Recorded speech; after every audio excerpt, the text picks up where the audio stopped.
What's going on, everybody? Welcome back to the channel. Today, we are going to do a deep dive on the Steelers defense, also talk about some defensive trends around the NFL. To help me do that, we've got a very special guest making his second appearance on the YouTube channel, but one of the smartest defensive minds that I've come across in the years that I've really been doing this, learning about, football and stuff like that. That's Cody Alexander from Match Quarters. I appreciate you doing this, man, taking time out of your busy schedule. How's the summer treating you? Man, summer's good. I got all three of the kids at the house, so it's wild and crazy as I'm trying to work throughout the day. So Oh man, yeah. I'm So making it work. you're having to go like lock yourself in a room somewhere then. Yeah, that's one of the reasons why we moved last year was like I had to have an office because it was like everybody needs their own space. Yeah. Yeah, that's a good shout. Yeah, my daughter, she's starting kindergarten this year, but she's been home all summer too. And I have a son who turns 2 in October, and man, he is just all over the place. Yep. I completely understand what you're doing. It's hard to work when you got kids at your feet all the time. But I want to talk, Steelers defensive trends around the league. Definitely gonna be a fun conversation. But Pittsburgh last year, they finished seventh. Points per drive, ninth in EPA per play, a little bit lower in success rate than they typically been. But how would you describe in your own words kind of Mike Tomlin and Terrell Austin's defense from a philosophy standpoint? And what are maybe some things that have changed like over the years that you think are interesting? Yeah, I think the first thing that comes to mind is this is a player dominant scheme. So the biggest thing everybody Mhm. talks about it, I think every year, they have the highest paying roster on defense in the NFL. Now, what does that mean? They don't do a lot on defense. And so what they do, they line up in that 3-4, they get in a regular nickel, and then they play football. And that to me has kind of been the hallmark of Tomlin, kind of what they do. Now, where has this transitioned to answer the last part of this? Is that they've become more of a zone team, right? Mhm. It's so funny because it's like if football is very cyclical. And so like Tomlin's hung on to his head coaching job long enough Oh that yeah, everything he was doing when he first got the head job is now back in vogue. back in Like vogue. zone coverage, Tampa 2.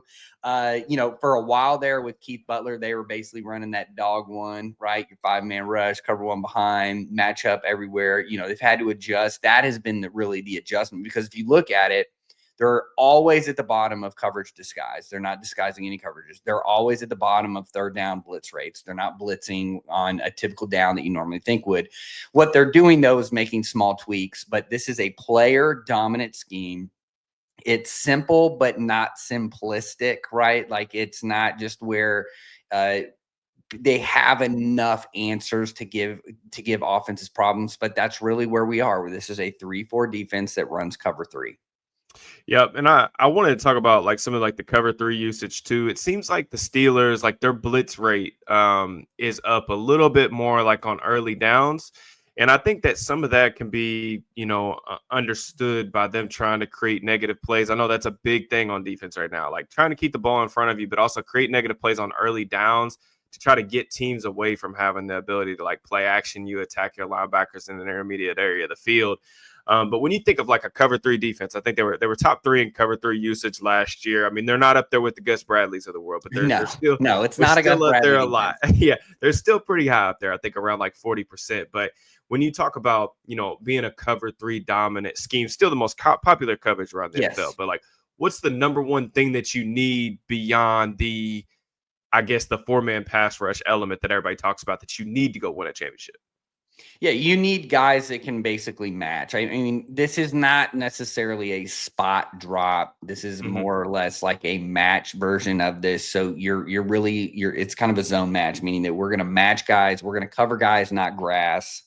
So what you really end up needing in that sense is just guys that can match up. So you're playing man when it calls for it, but you're not living and dying. This isn't the Cleveland Browns from 2 years ago where we're essentially just playing man on half of our snaps and we're just hoping that we are just better than the guys in front Right. of us. This is more or less you can do some different things where you're dropping the safety in. That was the biggest complaint really, but the past couple years was like with Minka Fitzpatrick is like oh, well, we need to get him back to playing where he's kind of that robber guy. Well, when you're playing cover three, that doesn't necessarily, he's got to fit in where he's supposed to. He may have to match up.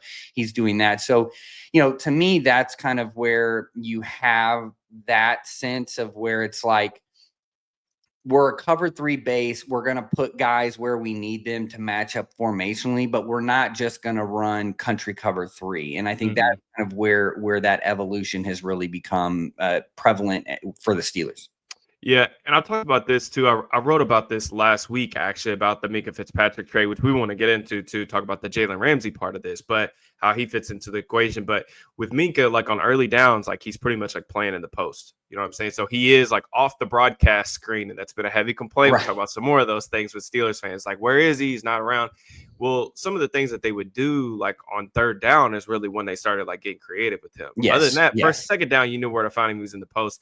Third down, like he was their kind of hook curl defender. So that, to me, if you're going to play a lot of cover three, especially in the NFL right now, you have to have like strong hook curl presence. Is like it means the world from a defensive standpoint. So I'm very interested to see who takes that role. I think Juan Thornhill is going to probably be their primary center fielder, and I think that you can make the argument that financially, that makes sense, especially on early downs. But a lot of the things that they were doing on third down, I think you posted the same one of the clips that I used in my article recently too. It was against the Cowboys, where it's kind of like the illusion of space theory, where Yes. they would roll Minka down almost because it's like, we want you to think there's space here, and then he's going to come close it off, make the tackle short of the stick. So I'm very curious to see like how that kind of plays into it. But another thing, like you mentioned, kind of something that's back in vogue right now is like Tampa 2. Mm-hmm. A lot of the Steelers, like some of their more like I think creative stuff that they do is like in their NTT stuff. Can you talk a little bit about just the benefits of those disguise coverage, like changing the picture post snap? One thing that I've noticed too is like a lot of teams are getting really creative about like who's going to the deep half. Like it doesn't always have to be, it's not just rolling your safeties from close post to open, but putting corners back there. You're seeing some slot corners roll back there. Talk a little bit about those things. Yeah, and really to your point, and I mentioned earlier, this is a simple defense, right? Like we know we're getting cover three on early downs. And you mentioned it, they don't blitz, right? On third, we talked about that earlier. But what they Four-man do, rush 84% of the time on third down. right? And really, what ends up having that creativity, I call it passive pressure because it's not actual blitz pressure. It's more of these coverage disguises. So we have, your safety is going into the strong hook a lot of the times, right? Let's say three buzz. So he's dropping in inside the nickel. You're doing that a lot. Well, they would do what's basically a buzz simulator, but it ends up being Tampa 2. And so the best way to think of Tampa 2 is like take the old school Tampa 2 that we all know, Mike running through the middle. We have our cover 2 shell, right? Hard corners in the flat. Okay, we got that. Well, imagine those are all X's on a board. Okay, we know we're going to have 4 rushers, but we now have 7 X's. As long as I can get a guy to the X and he can handle that position, that's all I'm doing. So what you can end up doing is, and that's kind of been a big trend within the NFL in these cover 3 dominant schemes, is like, well, Tampa 2 is essentially cover 3. You just aren't necessarily close, like you don't have a deep middle third player that's like pedaling back. And so to me, it's a easy transition. Tomlin is a Tampa 2 guy. He came from that system. So this is all like he's going back in his old playbooks being like, oh, okay, yeah. But hey, what if we are going to simulate some of these movements that we've been using on early downs to get the quarterback to think, okay, and you mentioned it, like, okay, Minka's dropping into the hook. Okay, I see this. I think I know this is cover 3, but then all of a sudden it ends up being a Tampa 2, right? And you don't have a soft flat, or you have a deep half instead of a deep third. And you have a guy in the middle of the field that's low instead of high. And so that's where the Steelers, I think, have really been creative. And like you mentioned earlier, this isn't the Gus Bradley 4-2-5, 4-3, cover 3, where we line up the exact same way on 90% of the time, and the other 10 we blitz 6 guys and run cover 0. That's not it. This is a little bit more nuanced than that. They are getting to different iterations of cover 3, and then on third down, instead of blitzing, they're using their premium pass rush, but then they're creating this passive pressure for these quarterbacks who have to then sort through, and they're essentially manufacturing, you mentioned this as well, a low throw and let your tacklers that are in zone coverage see the ball thrown and then vice tackle for a 5-yard gain on a 3rd and 15. Okay, Yeah. you're punting, and that's really where the Steelers are on 3rd down. Yeah, and that's the thing is like you can look at it on 3rd down. Like I said, 84% of the time they're rushing for, and it's zone coverage is basically what it is. Right. But the way that they get to that zone coverage can vary a little bit, and like it's hard to argue with the results, right? Like there are some things to be frustrated with because, like you mentioned earlier, like highest paid defense, like when they're being like a top 10 unit, maybe not a top 5 unit. I understand there's some frustrations that come with that, but on 3rd down specifically, last year they were second in 3rd down percentage. So it's like Yeah. it's working. You know, it's hard to Yes. complain. What I love to see like more creative stuff maybe up front with some of the blitz stuff that gets the highlights and stuff on social media. Like yeah, I absolutely would, but it has been effective, especially in recent years, especially in that regard. But one of the things I want to talk about is we talked about like kind of Minka's role in his defense. Now that he's gone, they bring in Jalen Ramsey. I went back and watched pretty much like every snap of Ramsey's in Miami. Cool scheme, by the way. And Yes. I'm very excited about him potentially playing the slot corner role in this defense once they get into sub package. I think they can up their nickel rate a little bit. But I wanted to get your thoughts on Jalen as a player before we kind of get into the slot cornerback discussion of things. Yeah, I think he's a good hybrid. He's one of the few hybrid guys that are out there. You have Devin Hmm. Witherspoon, you have Kenny Moore with the Colts, who essentially can slide into the slot and nothing changes. And then you can slide him outside and he's just as good. Ramsey, really where he's at in his career as a corner that's over 30, I think and he's always been physical. We saw this with Brandon Staley. Brandon Staley was like, well, why can't we just use him inside? And that really kind of opened up and unlocked a lot of guys, kind of the coordinators he's had, right, of being like, well, yeah, we Hmm. can move these guys inside. I think it happens too. Like you think about it, just I'm going to play the best 11. So when we go in our base personnel, which we're going to run, 25% of the time, if I'm the Steelers, then I don't have to then lose anything, right? So I have Joey Porter, who I think is a really good boundary corner, which means he plays away from the star. You bring in Darius Slay, who is one of the better, even at his age, one of the better field corners, meaning that he can play. He's a zone corner. He can play outside. Hmm. Okay. Well, now I go ahead and kick Ramsey inside. Now we can play more nickel and we're not losing anything. And really, we want to play zone, right? And typically you're going to match up away from the nickel. You're going to play zone to the nickel, which allows Hmm. Porter to play a little bit more sticky, right? You can kind of offset and mitigate the risk of having two 30-year-old corners by playing more zone. And these are guys that are really good at vision break anyway and Oh playing yeah. off. Both of these guys are not press corners. So to me, it makes a lot of sense that this is the way they did it. And then when they go to base, you just take Slay out, who is again a 30-plus-year-old corner. Right. Now you're shrinking that pitch count. If you need to give Ramsey a break, we can put Slay in and give him a pitch count. If Porter, you've watched Porter. Sometimes he has that one game a year where you're just like, he's completely lost. What are we doing? And then you're Right. able to, hey, let's get him to the sidelines, calm him down. And then we got two, potential Pro Bowlers in there, and we can do that. So the move to me makes sense, and that's really where I think Ramsey and Porter are going to be your starters. Which is weird because I know Slay is definitely an ego guy. He's going to want to start, but you have that healthy competition. I think it's just going to make Porter better. I don't Yeah. think that it's, hey, you're having a bad day. Remember, we got a guy behind you that, he may be on a pitch count, but we can put him in at any point too. And I think it just kind of gives you that a little bit of more answers. And so I think it's exciting. I'm not a big Juan Thornhill. I know we haven't really talked, we're talking corners right now, but Yeah. not a big Juan Thornhill fan. He Yeah. did get beat out with Cleveland, but if you're going to have him sit in the post, I think that's something that he can easily do. And then Yeah. Deshaun Elliott is really good near the box, and he kind of can be a toolbox guy. So now you have some answers for some situations as you're looking into 2025 and what this defense will look like. Hmm. Yeah, and with Porter, that was something I wrote about recently for our site. Is I think he's the biggest beneficiary of the things that they've done defensively, because I'm still extremely high on Joey. I know he led the league in penalties last year, but I just think that his length on the boundary, his ability to compress space, play in press coverage, there are definitely things that he needs to get cleaned up from a technical standpoint. It's a lot of fixable things, in my opinion. Mm-hmm. But having you bring in these two guys like Slay, for example, I think from a technical standpoint, I think Slay's one of the like all-time Yep. technicians at the cornerback position.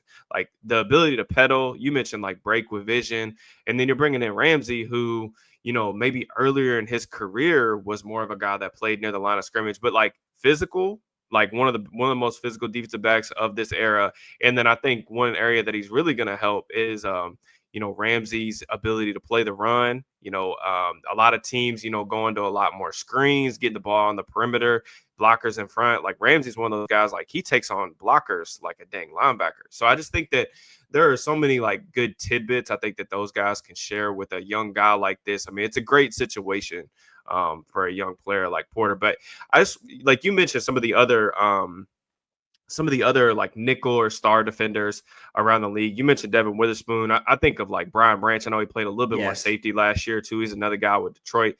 I've kind of said this, like, and even the Eagles last year, once they got Cooper DeJean really inserted into the lineup, their defense really took off. So what are the benefits of having like I feel like the opportunities are really endless. Like your only limitations are your own like Yeah. lack of creativity. What are some different things you'd like to see them do with Ramsey? For me, it's more like I think they can get more creative, like with their early down pressures, based on some of the things he can do attacking the line of scrimmage. Yeah, I mean, obviously adding more nickel pressure. I mean, you're not look, the deal is like Beanie Bishop was good, and I think he's a good nickel, but you're looking at and he'll play in dime. They'll play some Hmm. dime now that they got that, but like you're just giving up so much size. Yep. So you can't if you go 12 personnel, right? Now I can't let's say we're playing the Bengals. Bengals 12 personnel is not really scary, but they can run the ball if you're going to sit there with a 180-pound nickel, Sure. right? And they can go in there and they can kind of, Gasecki's not going to really block anybody, but he can get in the way. I mean, Yeah. so I think like when you look at it that way, you look at the Ravens, right? And their run game, their gap scheme. I mean, Derrick Henry, It's tough. they're going to run right at if you're gonna get in 12 personnel and you're gonna say, okay, we're gonna stay in our nickel and we're gonna have a tiny little slot in there, well then yeah, we're gonna run right at him. So I think to me that's the biggest thing. Like you said, that I want to see Ramsey in that nickel, knowing that he's gonna be physical enough.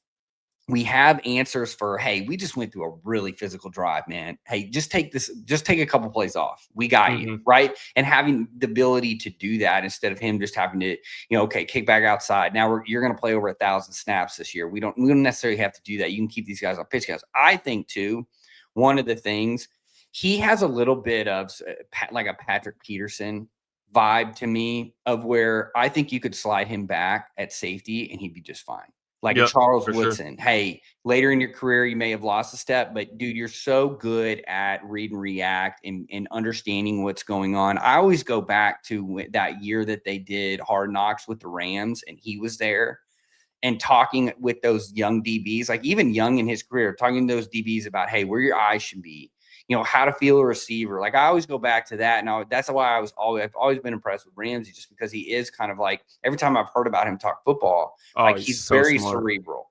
Right. Yep. And so I think too, like use that, be a little bit more creative. Look, I don't think, other than a 5-man rush, that they're going to really lean into blitzing a ton, right? They Hmm. were essentially league average last year. I think it was like a little over 28%. So they were like a point higher than league average. I don't think they push 30. I don't think this is Hmm. a defense that's going to send a linebacker or a second level or a third level defender.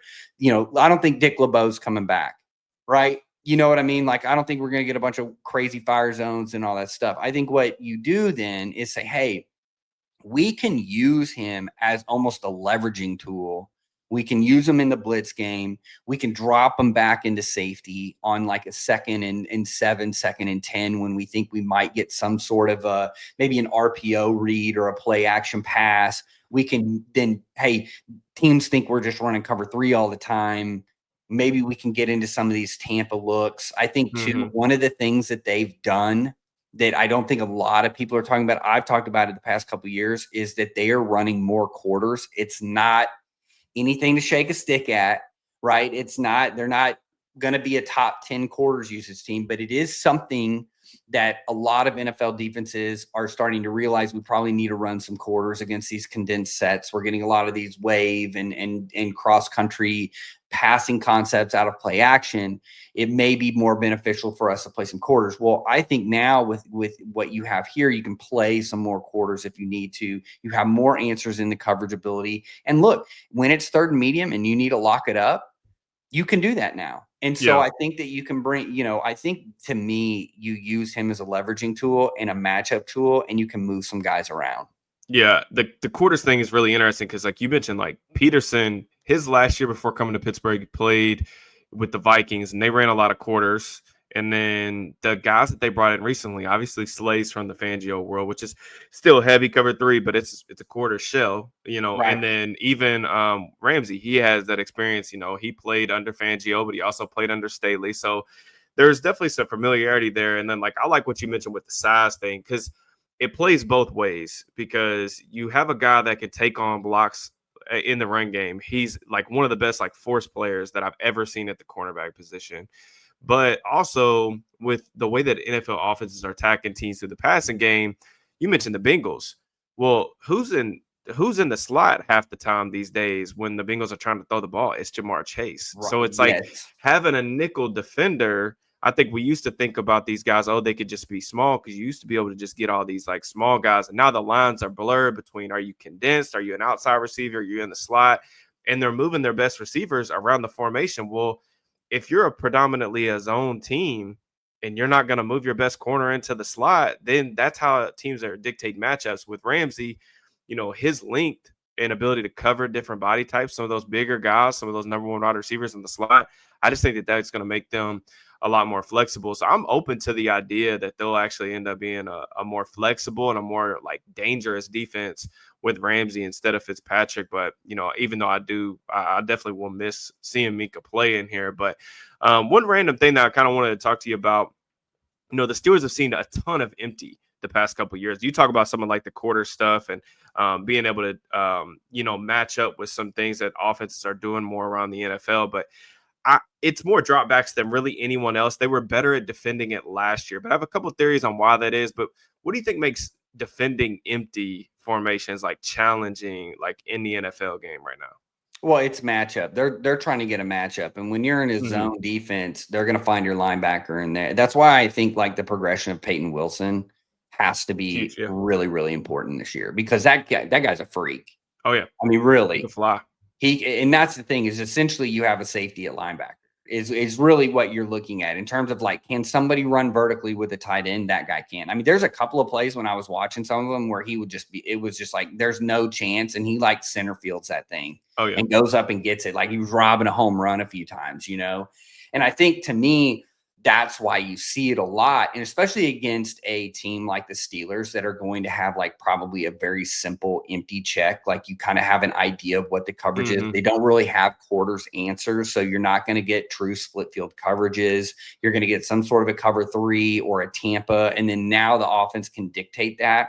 And now the quarterback just kind of can read and react. It's 7-on-7, right? I mean, he can pat the ball, he can read and react. Now, the thing that is always the little asterisk with the Steelers is the pass rush because this is Oh a yeah. defensive line like you really don't want to have ISO blocked, right? Like Yep. TJ Watt can go off. And so you don't want that. And then you look at it, even opposite him, like Alex Highsmith is really good. Nick Herbig probably is an unsung hero. I'm sure people that are familiar with the Steelers know who he is, but outside Oh don't yeah. realize like People having that still rotational. sleeping. Right. And I go, so you look at like that, and that's where I think that the Steelers a little bit get caught in being a little too simple because they're like, Hmm. well, we'll just play coverage. We'll live the down. You're not going to run empty, 80% of the time in the NFL. Like this isn't a high school team that's trying to just get out there and play basketball on grass, right? Right. So we know you're not going to live in it. you're going to isolate your tackles if you go empty, because you're not going to get an opportunity to, chip Watt, or you're not going to have an opportunity to have an extra guy in. They don't do, and again, they're not going to load you up because the teams know that you're not going to blitz. So they're probably going to assume that you're running some sort of a drop coverage anyway. So I think that, to me, in empty is really just the matchups and being able to create isolation. And against the Steelers, you kind of have that predictable nature of the defense. Yeah, I think the predictability of not having the answers in terms of being able to go to split coverage rules, in terms of like, do we have a box check? Even when they had box checks on last year, they weren't necessarily great at it. Like there was busts and stuff like that. And then I even like look at a team, like I did a full breakdown on this last year, but they've really, like, Steichen has lit them up the past like 3 or 4 times. And it's because Steichen sees Gus Bradley's defense every week in practice. Yes. And they want to play. Like there's a lot of teams are going 12 personnel now. Well, the Colts like going the opposite direction. They're like all 11 personnel. What they were doing is they were just putting Josh Downs, they're like speedy slot receiver. They were going empty, putting him at 2 weak. And then you mentioned it's Peyton Wilson out there. You got a rookie linebacker like playing in his 4th game trying to match up against the opposing team's best player. So it's really difficult. But you mentioned the chip thing with Watt. And I know that has been probably the number one thing that I think Steelers fans have complained about. I've mentioned a little bit about like some of the things that they can do to kind of free him up, specifically like – I think that they really just need to start blitzing the tight end. Like that is like the number one thing, and they just refuse to do it, and it infuriates me. But what are some ways that you'd like to see them, kind of combat, them making Watt rush twice so often on passing downs? Yeah, I mean, the best answer is the one that you mentioned, is that fine, we're just going to overload tight end side and start blitzing some off of that. Now, a lot of times with the Steelers structure, that just doesn't work because they're already in some sort of a 5-man front. When they're in nickel, it's a little bit more predictable. I think too, you just have two linebackers that aren't great at blitzing. That's not really what their strength is. It's not what they want to do. But like you mentioned, you need to find ways to create some overloads at that side, so that if they want to leave the tight end in, it's going to affect the way that they're able to protect. And just understanding too, like Watt's going to get that, maybe move him around, do some different things. We've seen this with premium defensive ends pretty much everywhere in the NFL. There's a few guys that just want to line up and play. The Steelers are just one of them. But it would be nice to see JJ Watt over a center on 3rd down, to where now it's a running back and not a tight end. And now it completely changes the whole dynamic of the pass distribution.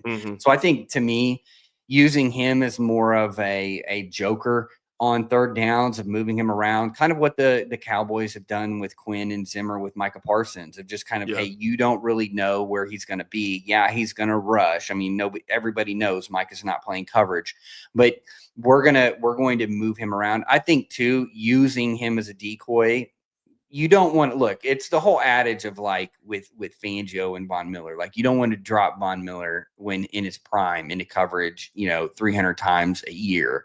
I get that.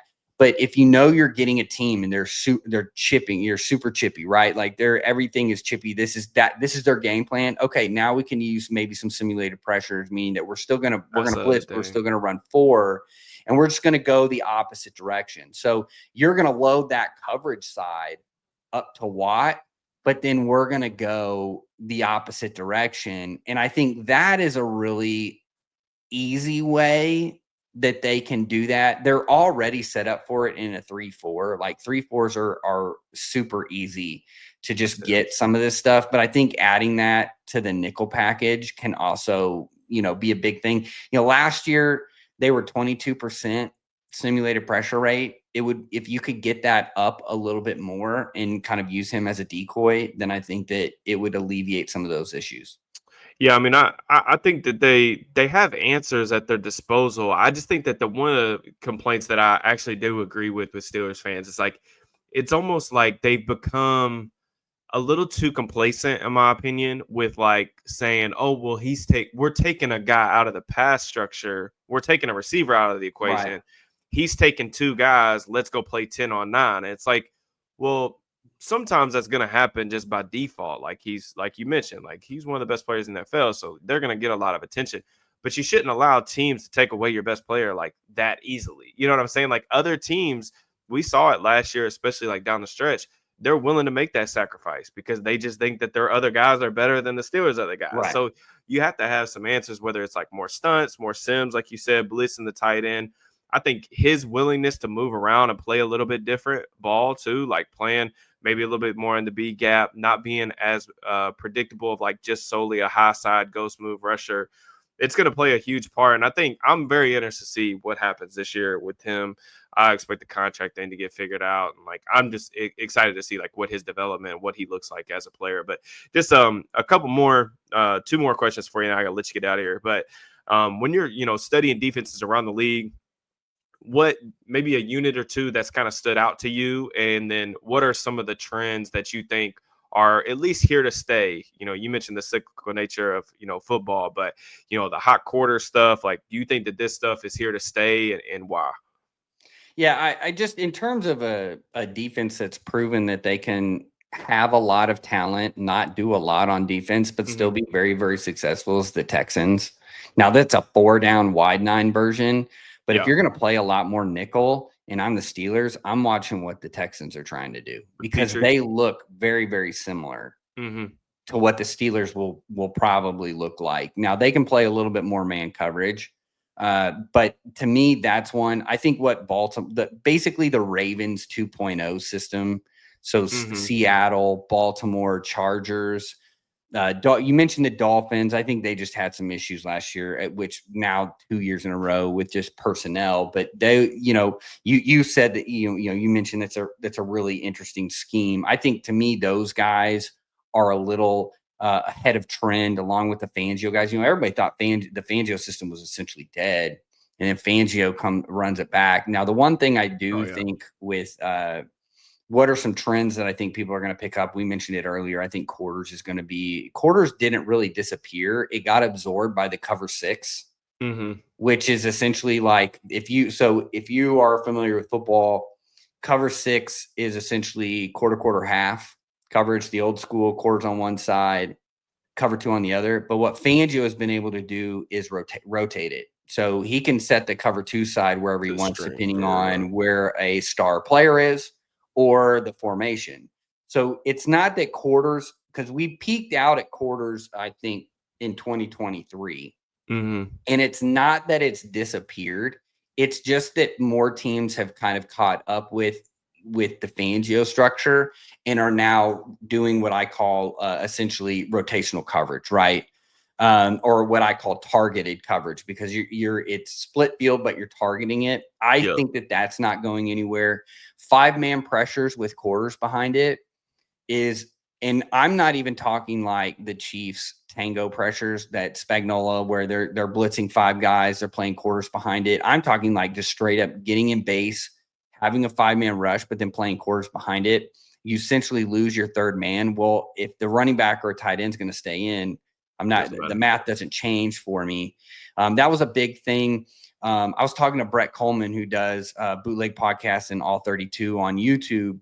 One of the things he mentioned was that Bynum being signed by the Colts, go down that rabbit hole. Anarumo, not last year, but 2 years ago, was trying to run some of these. In fact, I did a clinic on it on Match Quarters of their 5-man pressures with quarters behind it.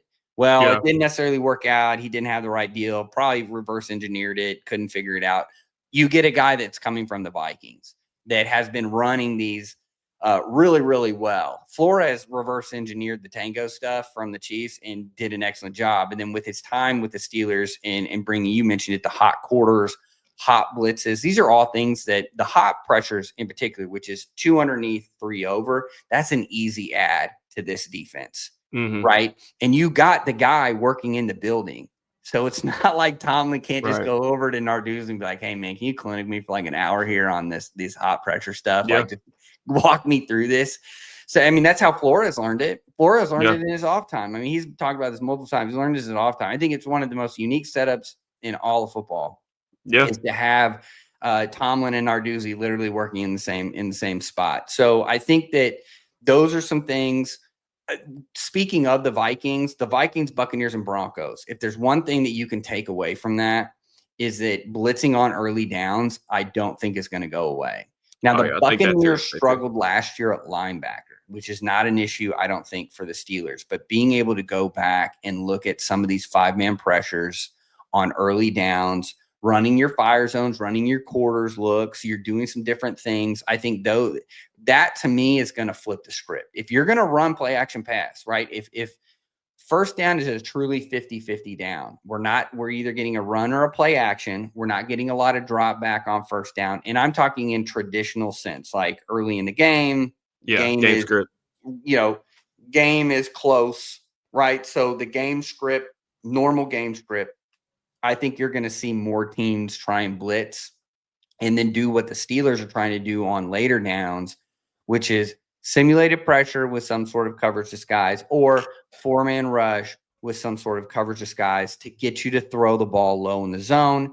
And then we just come and we tackle the guy on the field. Those to me are the biggest trends. Man coverage came back a little bit last year. I don't see it just full swing. We're not going all 2019 again, where Mm-hmm. everybody was like, the best way to stop RPOs is to go all man, and then they get smoked by every offense in Yeah. the NFL. I don't think we're going back to that, but I do think that's the trend. The other trend you mentioned is having a bigger body at nickel.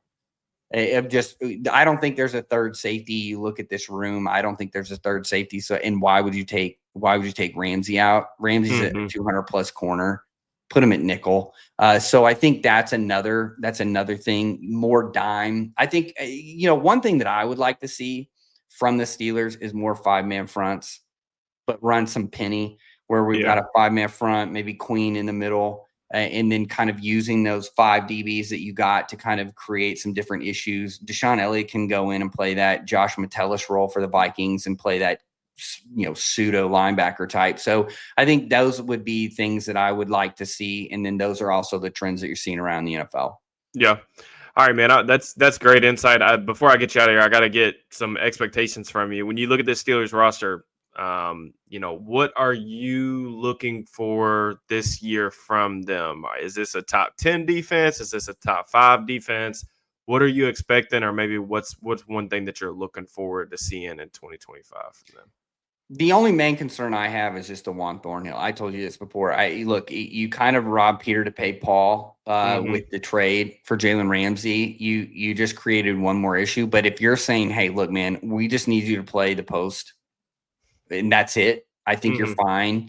fine. You ask him to do a lot more things. I play down to. I just think being coverage and things like that. He was kind of the odd duck, right? You know that Yeah. meme of like the dragons. You had like the Oh 4 yeah. dragons, and you got one over it. It's like something here doesn't match up. So I think that is the only main concern. Otherwise, there's no reason why this isn't a top 10 defense unless there's barring some injury to Watt or Cameron Hayward just he hits the age cliff and it's just True. like he's a shell of what he is. I don't think that's going to happen. But if something like that were to happen, maybe a guy like Derek Harmon comes in and really just looks like a Mozzie Smith, right? And it's just Yeah, like, that'd be wait bad. a second, you were supposed to be a first round draft pick and you don't look like you can play. So I think that other than that, I like what they've got. We talked about it, the way that corner room, I think, is going to play out really, really well. There's really no reason why this is not a top 10 defense. And really, for Steelers fans, it seems like it's the same old defense. But if you really have been watching this team, which a lot of your people have, and you have too, it is starting to change a little bit. Mm-hmm. It's just not, like you said, it's not the cool, sexy, pressures. It's not the Vikings face melter 5,000 defense where there's like pressure on the quarterback right now and all that Yeah. stuff. But look, that has its own issues, Yeah. right? So I think that this is a really good defense. It's been proven for decades now that it works, and there's no reason why it's not a top 10 defense next year. Yeah. Yeah. Subtle tweaks. I just want to point out Julian Blackman, still a free agent. Probably going to be writing about more on this, but that dude's played the post for Gus Bradley for Yes. several years now, and he's done a really good job at it. So I'm just saying. All right, man, you got to tell the people where they can find your stuff. Yeah, everything's at matchquarters.com. If you have any kind of interest in defense or learning defense, I would just start there. I mostly write about the NFL and the major college football. Right now, I've essentially gone through, I'm going through every defense in the NFL this year and finding something that I like about what they did or that was unique and then posting it. I do a long form article on Monday and then clinics on Thursday. Just started a podcast, Let's Talk Ball. It's a football show that actually talks about football Very and good. what's going on in the NFL. Just started that. I've been waiting a long time to do it. I want to make sure it was right. You can follow me at _coach_A on X, and then Match Quarters really wherever else you social. And then obviously the YouTube stuff is, if you're looking for a bunch of free content, head over to the YouTube. Yeah, absolutely. I know my subscribers very much into like the in-depth detailed discussions like this. So if anybody's out there looking to learn ball, y'all need to go follow Cody. Cody's been great about, answering all of my questions over the past several years. Truly one of the best like resources, not just like, he puts out a ton of like free content that you don't have to pay for, but the Substack is it's way more valuable than just $8 a month. I promise you, you guys will get way more from paying $8 a month to go read 1,000 posts that he does every month than you will like interacting with all these quarterback lists from like all these aggregators and stuff like that. So, but I really appreciate you doing this with me, man. I hope that you enjoy the rest of your week. It was fun to talk some ball with you. Yeah, appreciate it, man. Thanks for having me on.